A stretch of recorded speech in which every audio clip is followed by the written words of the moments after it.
जन्माष्टमी पर भागलपुर में भव्य शोभा यात्रा निकाली गई। इस दौरान भगवान श्री कृष्ण और राधा रानी की मनमोहक झांकियां देखने को मिली। शोभा यात्रा शहर के कई इलाकों में गुजरी, जहां लोगों ने पुष्प बरसाकर स्वागत किया। वहीं जगह जगह हरि नाम संकीर्तन और झांकी में नृत्य करते कलाकारों ने माहौल को भक्तिमय बना दिया, जबकि शोभा यात्रा में महिलाओं ने बढ़ चढ़ कर हिस्सा लिया। इधर श्री कृष्ण जन्माष्टमी पर कान्हा की किलकारी से आज शहरी और ग्रामीण क्षेत्र गुंजायमान रहा। जन्माष्टमी को लेकर शहर के ठाकुरबाड़ी समेत अन्य मंदिरों में लोगों की भीड़ लगी रही। हुसैनाबाद से हाथी, घोड़े, रथ और पालकी के साथ अखिल भारत वर्षीय यादव महासभा और यादव विकास समिति ने संयुक्त रूप से शोभा यात्रा निकाली। इसके अलावा कहीं अष्टयाम तो कहीं भजन कीर्तन तो कहीं भंडारा का आयोजन किया गया।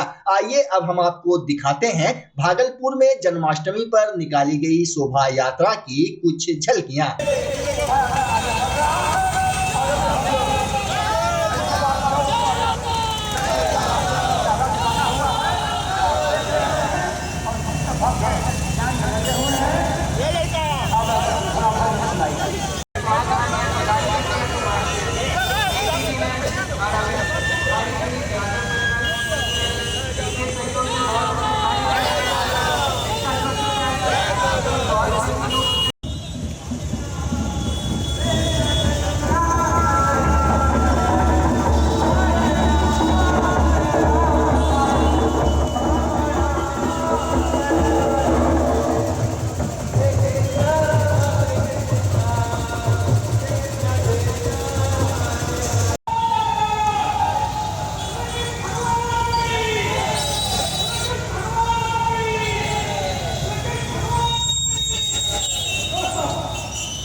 साईं जन्मोत्सव को लेकर भागलपुर के घंटाघर स्थित साईं मंदिर से भव्य पालकी शोभा यात्रा निकाली गई। शोभा यात्रा में हजारों की संख्या में श्रद्धालुओं ने भाग लिया।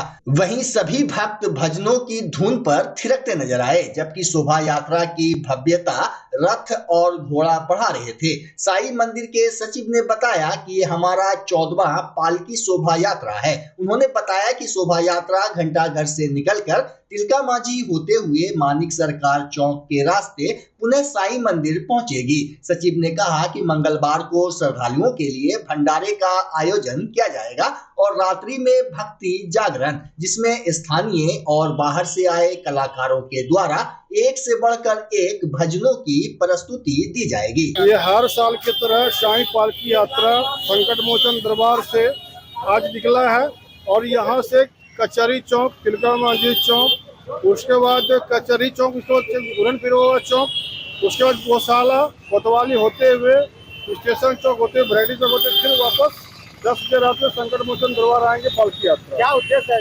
यात्रा का? उद्देश्य यही है कि पूरा देश में सौहार्दपूर्ण हो, बाल बच्चा का तरक्की हो, निरोग रहे देश, और क्या कुछ सही भक्तों का कल्याण हो। और क्या कुछ आयोजन है? आयोजन है कल 27 तारीख है। कल सुबह 9 बजे से भंडारा है, शाम 5 बजे तक। आप अपना परिचय? मेरा नाम हुआ प्रदीप कुमार यादव। साईं संकट मोचन दरबार साईं दरबार में अध्यक्ष के पद पर हम। हजरत मोहम्मद साहब के नवासे हजरत इमाम हुसैन एवं उनके 72 साथियों की शहादत के 40वें पर आज भागलपुर में सिया समुदाय द्वारा अलम का जुलूस निकाला गया। अलम का जुलूस शहर के नया बाजार इमामबाड़ा और छोटा इमामबाड़ा आसानंदपुर से नौहा खानी पढ़ते हुए निकला। इस दौरान शहीद करबला की याद में या हुसैन का नारा गूंजता रहा, जबकि सिया समुदाय की ओर से निकाले गए मातमी जुलूस को देखने के लिए काफी संख्या में लोगों की भीड़ लगी रही। लोगों ने मातम करते हुए हजरत इमाम हुसैन की याद में गम का इजहार किया, साथ ही नौहा पढ़ते हुए जुलूस में चलते रहे। अलम का जुलूस शाम करीब 5 बजे शाहजंगी करबला मैदान पहुंचा और पहलाम के साथ चहलुम संपन्न हो गया। इसके पूर्व दोनों जुलूस का मिलन मुस्लिम हाई स्कूल के समीप हुआ, जिसके बाद दोनों जुलूस मिलकर संपार होते हुए मुहद्दीपुर स्थित लल्लो मियां इमामबाड़ा पहुंचे। इस दौरान हजरत इमाम हुसैन की याद में सैयद नासिर हुसैन, सैयद अली, जावेद नकवी, सफदर इमाम, मौलाना सैयद तासीर हुसैन सहित कई लोग मरसिया पढ़ रहे थे। वहीं सिया यूथ कमेटी के सैयद रागिब हसन ने करबला की घटना पर प्रकाश डालते हुए बताया कि यजीद ने इमाम हुसैन और उनके 72 साथियों को शहीद कर इस्लाम को खत्म करने का प्रयास किया, लेकिन हजरत इमाम हुसैन ने अपने नाना जान हजरत मोहम्मद साहब के दीन इस्लाम को क़यामत तक के लिए बचा लिया। मौके पर सिया वक्फ कमेटी के जिला सचिव सैयद जिजा हुसैन ने कहा कि करबला के मैदान में इमाम हुसैन ने इंसानियत का पैगाम दिया, जिसकी वजह से आज पूरी दुनिया में उनका नाम लेने वाले मौजूद हैं। वहीं चहलुम को लेकर जिला और पुलिस प्रशासन की ओर से सुरक्षा के कड़े इंतजाम किए गए थे। जुलूस मार्ग में जगह जगह मजिस्ट्रेट के साथ सीआरपीएफ और जिला पुलिस बल के जवान के अलावा संबंधित थाना के प्रभारी दल बल के साथ मौजूद दिखे। जुलूस मार्ग में सुरक्षा के चाक चौबंद उपाय किए गए थे। जुलूस के साथ पुलिसकर्मी भी लगातार साथ साथ चलते रहे। वहीं सिया समुदाय का चहलुम शांतिपूर्ण संपन्न कराने के लिए सेंट्रल मुहर्रम कमेटी, जिला शांति समिति के पदाधिकारी और सदस्यों के अलावा विभिन्न संगठन से जुड़े लोग मुस्तैद दिखे। आइए अब हम आपको दिखाते हैं चहलुम पर निकाले गए अलम के जुलूस की कुछ झलकियां।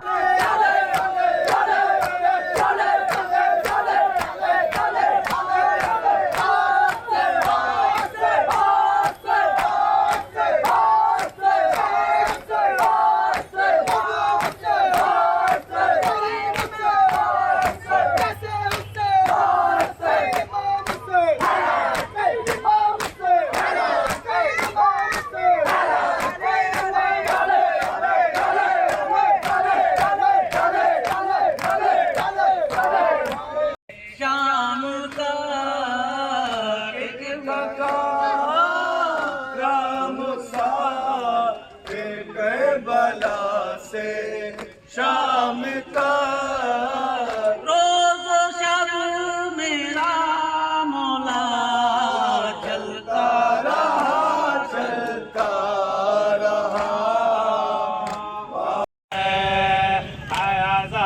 आज़ादार खुश नसीब है, आज़ादार खुश नसीब है,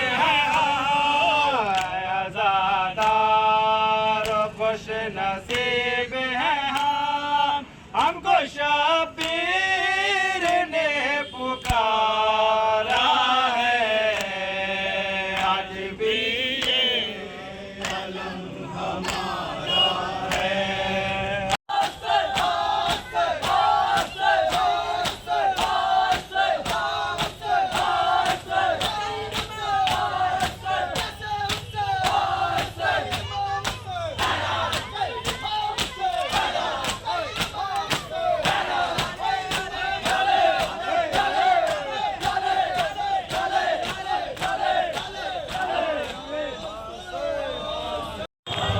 Oh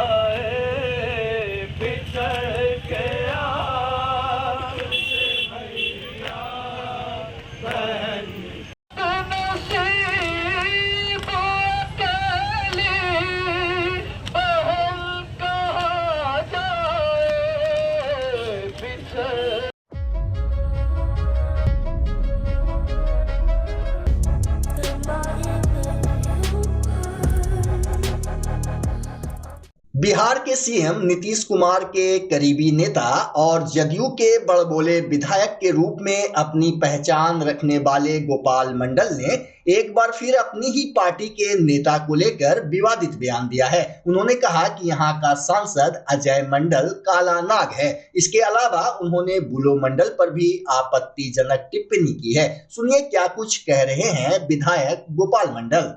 गोली चलाता था जब वो बुलवा मंडल था मेरे, हम नहीं थे, उसके दुश्मन को मरवाने का मैंने काम किया।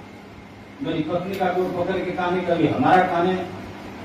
वो फरारी आदमी 50,000 का इनामी आदमी, 50,000 का इनामी आदमी था, हम मरवाए काउंटर की बात बुलवा मंडल ना। लेकिन वो कमीना इतना खत्म है, उन्होंने क्या किया मेरे लिए।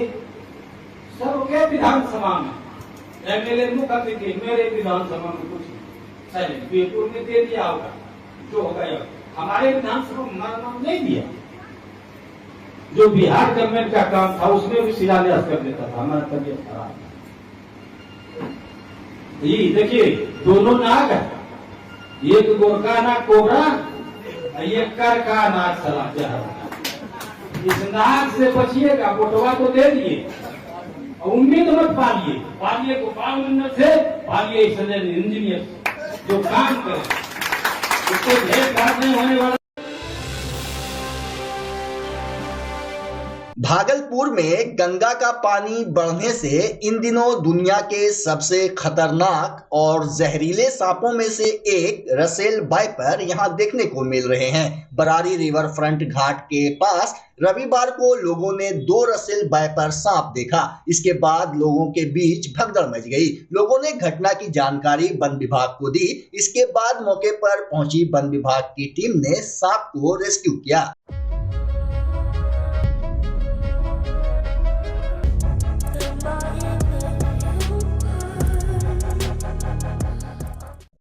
टीवी चैनल्स के लिए हर महीने सब्सक्रिप्शन लेकर थक चुके हैं आप?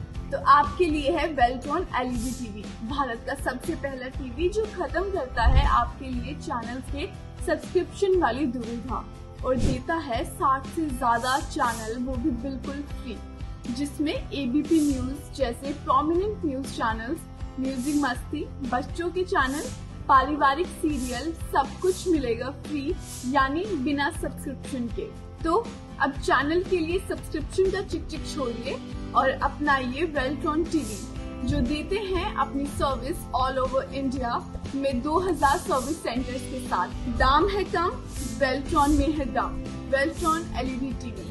अधिक जानकारी के लिए संपर्क करें। हमारा टोल फ्री नंबर है 180020262110 और विजिट करें हमारी website www.myveltron.com। Home service available. बच्चा जब जन्म लेता है तो कई बार बच्चा तुरंत नहीं रोता है, रोने में देर हो जाता है। ऐसे में बच्चा क्षतिग्रस्त हो जाता है और उसके बचने की संभावना कम हो जाती है। और यदि बचा तो भविष्य में उसमें विकलांगता की समस्या आती है, जिसे सीपी कहते हैं, जिसका कोई माकूल इलाज नहीं है और ज़िंदगी भर बच्चा विकलांगता से जूझ सकता है। ऐसे में पूरे संसार में कूलिंग थेरेपी का सहारा लिया जाता है। जन्म से ठीक 6 घंटा के अंदर यदि उसको कूलिंग थेरेपी दिया जाए तो उससे उसका सीपी की समस्या कम होती है और बचने की भी संभावना बढ़ती है। पहली बार बिहार झारखंड में आपके शहर के स्नेह नवजात शिशु बाल सेवा केंद्र में यह मशीन उपलब्ध है। कभी भी ऐसी बात हो कि बच्चा रोने में विलम्ब हो गया तो आप स्नेह नवजात शिशु बाल सेवा केंद्र में जरूर संपर्क करें।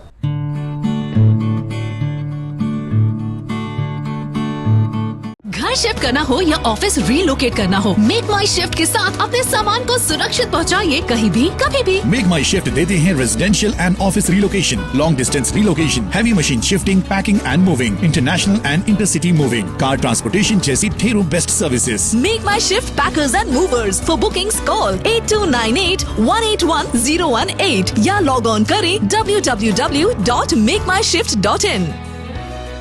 रिंकू एलईडी बल्ब एक बार लाओ और चलाते ही जाओ। हमारे LED बल्ब्स है क्वालिटी में नंबर 1 और एनर्जी एफिशिएंट, जो रखे एनवायरनमेंट और आपके बिजली के बिल दोनों का ख्याल। रिंको LED बल्ब के साथ एनर्जी बचाओ और बिल घटाओ। ये है पावर सेविंग लाइट जो चले लंबे समय तक और रखे आपके घर को रोशन। हमारे यहाँ LED लाइट्स मिलते हैं एक व्यापक रेंज में, जो आपकी हर जरूरत को पूरा करेगी। लेकिन यही नहीं, हमारे LED लाइट सिर्फ चमकदार नहीं बल्कि एनवायरनमेंट फ्रेंडली भी है। तो आज ही लाओ रिंको LED बल्ब और पाओ 1 साल की वारंटी का भरोसा। रिंको LED बल्ब्स, नई जनरेशन के स्मार्ट बल्ब्स। आज ही संपर्क करें 8651063786 या मेल करें rinkoledbulb@gmail.com। हमारा पता असाननपुर, भागलपुर, बिहार 812002।